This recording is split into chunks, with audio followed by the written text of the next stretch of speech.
Hello everybody, and welcome to another video. There's other ways you could solve this other than by factoring. I mean, if factoring doesn't work out, I can show you another technique to do it. I could have solved this trigonometric equation by completing the square. So how you do that? You subtract 1 from both sides. So that 2 sine squared x plus 3 sine x plus something squared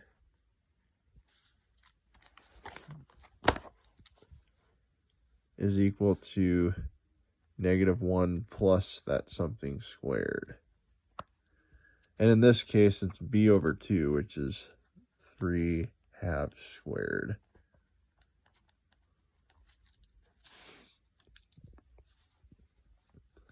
So then that would give me, oh, wait a minute. This is 2 here.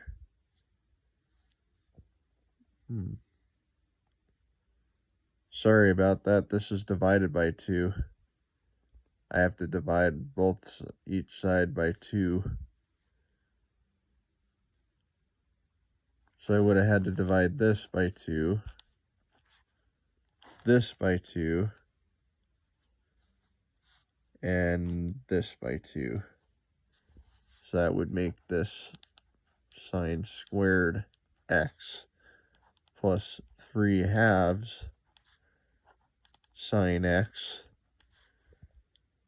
plus that something squared is equal to this time a -1/2 plus that something squared. So then that's 3 halves over 2, which is really just 3 halves times 1/2, and that's really 3/4, sorry.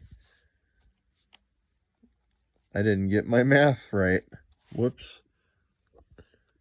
I didn't get my math right. This is not 3 halves squared. Sorry about that, guys. But anyway, this can be factored as sine x plus 3/4 squared is equal to 9/16. So our common denominators would be 16. I'm kind of trying to think this through a little bit. And 8/16 would give me 1/2, so that's going to be a -8 plus 9. Or you can just do that as 9 minus 8. And that -8 plus 9. 7, 6, 2, 1. No, positive 1/16. There we go. And then you just square root both sides. Squared, cancel out. And include that this is plus or minus that value. So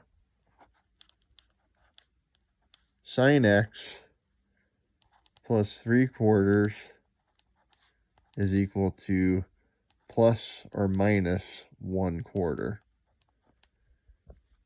Because the square root of 1 is 1 and the square root of 16 is 4, right?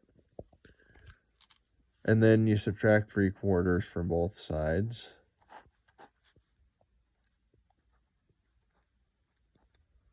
So that sine x is equal to, so the plus 1 minus 3, 0, 1, 2, that's a -1/2.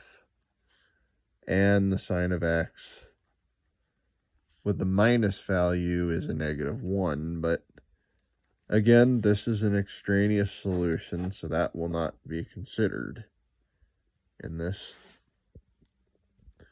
So the sine x at negative 1/2, I pull up my unit circle.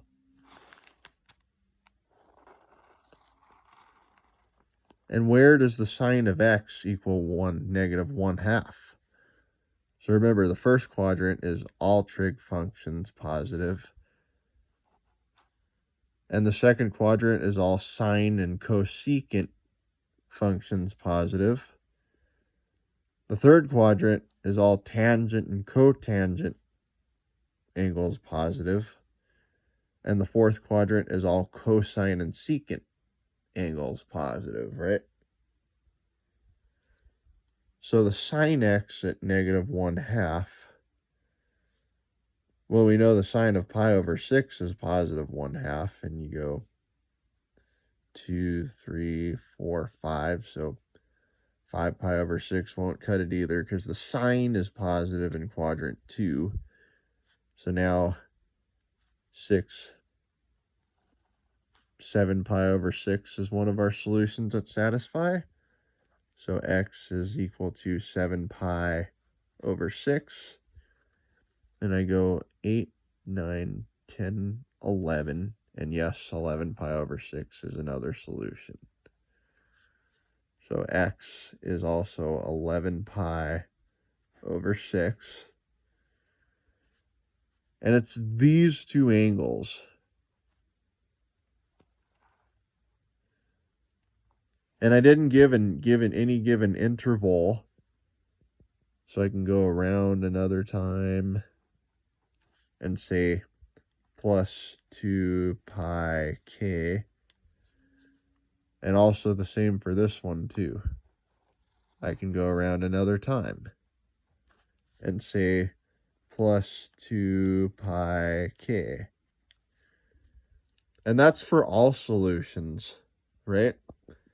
Now, another way I could have approached this, I am going to do this in a separate stream. So I'll be right back.